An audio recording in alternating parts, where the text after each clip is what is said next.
For the hand-worked buttonhole, have a double layer of wool, a piece of hymo, and your buttonhole marked clearly on the face.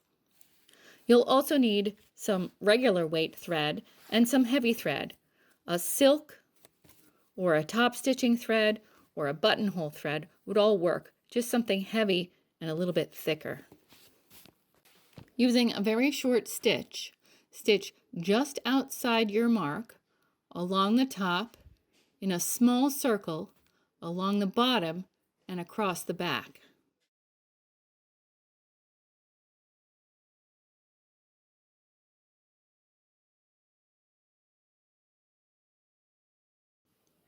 Lay the cord over the hole. Make very small blanket stitches all around the outside edge, catching just outside the machine stitching line and covering the cord down the middle.